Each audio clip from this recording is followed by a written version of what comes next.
Всем привет! Я готовлю масштабное обновление для своей игры. Этот кабанчик новый персонаж лучник.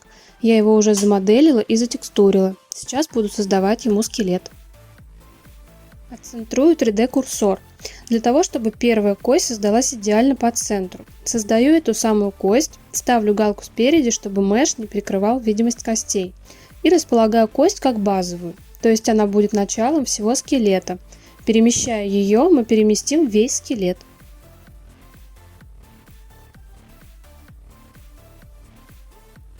Экструдирую кости спины, груди, шеи и головы.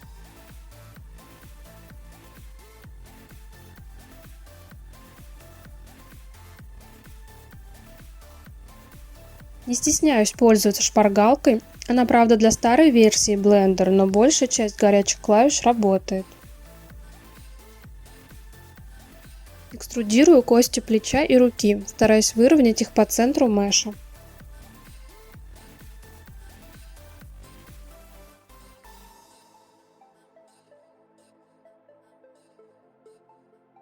Создаю кость ноги, размещая ее там, где была бы реальная кость у этого кабанчика. Экструдирую кости голени и стопы. Создаю пятку-контроллер инверсной кинематики и цель для колена.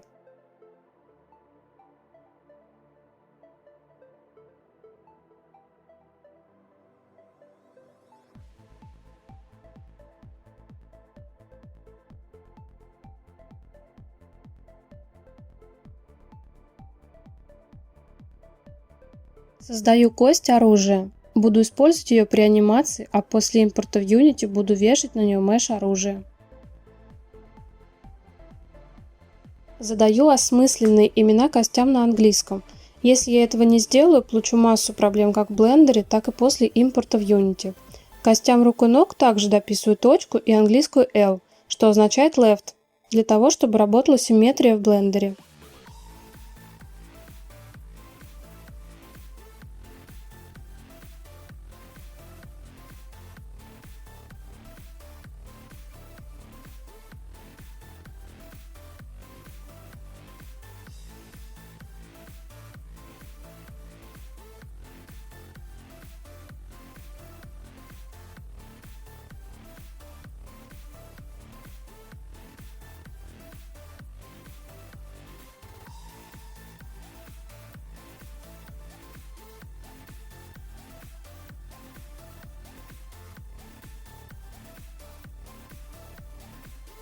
Создаю дополнительную кость, цель для головы. Кабан будет поворачивать голову за этой костью. Отключаю галку деформация для костей контроллеров, а именно для пятки, базовой кости, цели колена и цели головы. Если этого не сделать, эти кости будут влиять на меш, а мне нужно, чтобы они были контроллерами для других костей. Настраиваю родителей для костей контроллеров. Для пятки и цели головы родитель базовая кость. Для цели колена родитель пятка. Выключаю галку связанная для каждой кости контроллера, чтобы кости потомки не прилипли к костям родителям.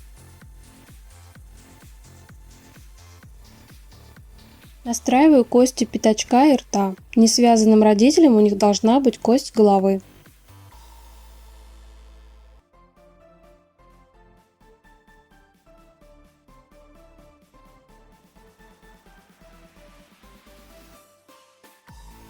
Настраиваю инверсную кинематику для ноги.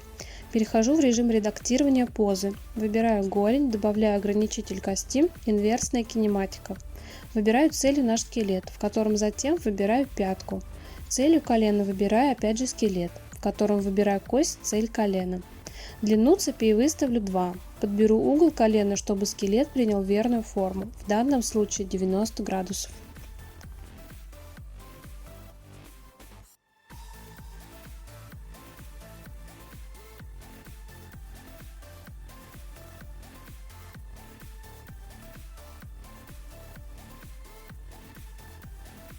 Теперь, если перемещать пятку контроллер в режиме позы, будет двигаться вся нога. У меня немного не следит за коленом, это из-за того, что я вращала кости ноги после создания.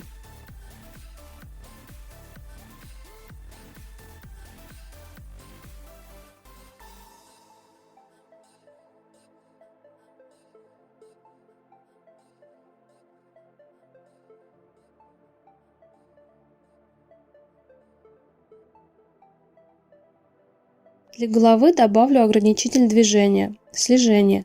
Настрою на цель головы. Выберу ось, которая должна следить за целью.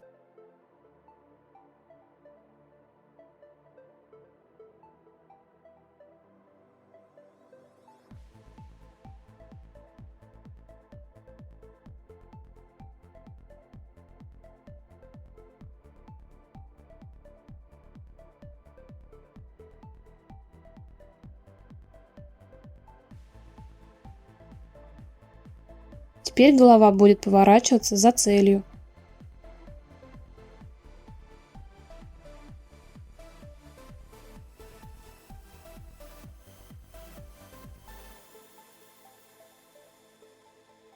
Проверяю, что все кости работают как я хочу.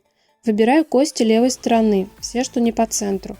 И создаю правую сторону скелета, выбрав в режиме редактирования «Арматура. Симметризировать». Если бы я не добавляла к названиям букву L, так просто симметрию сделать бы не удалось. Все настройки, включая ограничители движения, также скопировались, что не может не радовать. В следующем ролике я привяжу меш к скелету и настрою веса. Не забудьте подписаться и поставить лайки.